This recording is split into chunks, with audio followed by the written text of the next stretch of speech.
But yeah, if we come over here, are you filming still? Yep. Okay. So we'll take a look at my house one more time before we start the tour, and we're gonna head over to the marketplace and the village before we check out my crops. But Mailbox use switch. What's this about? oh, okay. This is just when you put mail in, flip the switch up. Oh, cool. So it's like the little flag. That's awesome. It's like a flag, exactly. I like it. So Nice touch. if you look closely, you can see what kind of material the garage is built out of. Mm-hmm. This is not the cheapest of materials, but what I figured is, if we ever drop into a state of warfare, I would have good assets on my hands. There you go. So I have blocks of iron on storage. That's smart. And this is my little shop. So what I ended up starting to use this for, in reality, was zombie conversions. It turned out to be really useful for zombie conversions. So if you follow me this way, what I would do is I would wait to see a zombie villager outside of my perimeter here, and I would have a gold apple and a splash potion of weakness, and I would finagle him in here carefully without getting blown up or eaten by spiders or killed by endermen, trying to get the zombie villager in here, and then I would finagle him all the way in here. Once he's in here, usually they chase you pretty good. I can just run in here, and he'll follow me in this pen pretty quickly, close the gate behind him. I don't care if I get hit a couple times, and keep the gates closed. Then I run in here. I don't know why there's a cow in here. Hello, cow. Hi, cow. And I would run in here and kind of make a little turn, let him chase me into this corner, and then book it for the door and close him in here. And then he'd be closed in here and safe from the sun. But usually I do the conversion in this lot. So the second I got him in this lot, I would throw the apple at him and splash him in this little arena. It's like a little battle arena between me and him. Nice. And then once I got him chasing me in here, I could chase him, get him to chase me in here. And I had this decorated kind of like a bakery. I don't know why. And then once I get him locked in here, he converts rather quickly into a villager of who knows what. Just a real quick look before we go over the village. This is my little lumber conversion yard. I got tie downs of logs and tie downs of lumber and the saw right here. That's awesome. The saw has a crafting table in it. Cool. Into thing. And then let's take the tunnel, the villager tunnel. Alright. This thing needs a lot more work, but once it gets going, it will be dandy. Come on in. So it's a tunnel, pretty much. I push a villager into here, and eventually I'm going to get water flowing right when you get in, and there'll be a human entrance and a villager entrance. Gotcha. Or either that, or we'll both come the same way, and the water will be up here a little bit, and I'll push him into it.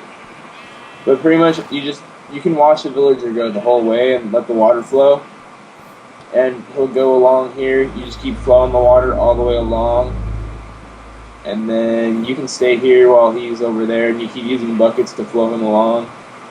And then once you get to about here, I haven't really completed it yet, so it's better if we go back here.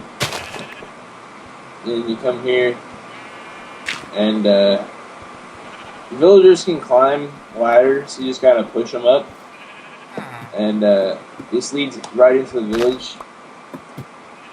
And usually I make like a nice little area for them to climb out here while I bring them in from the conversion area.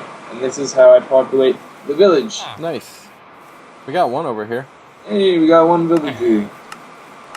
Every villager you see here has been cured. They're not natural spawn. This is not a natural spawn village. This is a built village. I'd like to figure out the village breeding. I haven't gotten into the mechanics of that due to like time constraint in real life. I just haven't had the time to actually get into that. Sure. But I've got this set up. I don't know how much they actually bred, if they bred at all, but they like this area. And it's more of a pen to keep them in than it is to keep monsters out, because they'll naturally go inside at night as long as they have places to go inside to. Right. So I think the reason they died is either lack of protection from iron golems or sabotage. Sure. All right, so this is my little village. Nice. I like it. It's very nice. I used to have a lot more villagers, but they've depopulated, as I said. I don't know what happened to them. Maybe we had a zombie apocalypse. Maybe. So we'll head over to the farms now. Cool. And then after that, we'll take a trip down to the mine. Sounds good. So, oh, you want to show your train station? Yeah, I'm going to show my train station, but right here, back in the day, before the newest updates, and I haven't gone around to it, this was all you could put in clay pots. The 4 trees, the cactus, the 2 mushrooms, and the 6 flowers. But now that there's a lot more trees and flowers, I have to add some more over here, shelves. Gotcha. And then, because I have to have everything in a clay pot that I can possibly have in a clay pot. Nice. That's my goal. Nice. It's a good goal. Yes. This train station over here, I kind of wanted if you've been on a light train, like on the freeway or anything like that. Yeah. If you've been on those light train rails that go through LA and stuff like that, I wanted to feel like that. So it's kind of like an open bench sitting area, not really a enclosed subway or like Union Station or anything like that. It's like just a quick train, like a monorail system. Right, right. So I also thought about that when you guys said you followed the terrain of the land, but I wanted to bring it into my house. Right. Like, very uniform, like, because I wanted it to be kind of like a monorail when you go to Disneyland or stuff like that. You wouldn't have any sudden drops or anything. Totally. Yeah, that works. That's cool. Because Yeah. that's like coming into your place. You can do whatever you want. Yeah. So I like it. I wanted it to look nice and futuristic, but still rangy. So then this is my plantations. We got wheat here. I don't want to delve into it too much because it's just crops. Yeah. Nothing But too this is crazy. my upcoming map. This is my newest build. This will hopefully become filled in all the way one day. That's amazing. Is that going to take, like, is it going to show all the way out to, like, down the road and everything? I actually did the... No, it won't. I don't think it'll make it down the road very far. It's just to give us a huge immediate area where we are. Okay, cool. I did the math calculations. Every block on here, this is not subtracting the maps that are already made. So the maps are already made would subtract some materials from this. But the materials I would need, it would be 640 iron, so that's 10 stacks of iron. 160 redstone, that's not much, redstone's easy.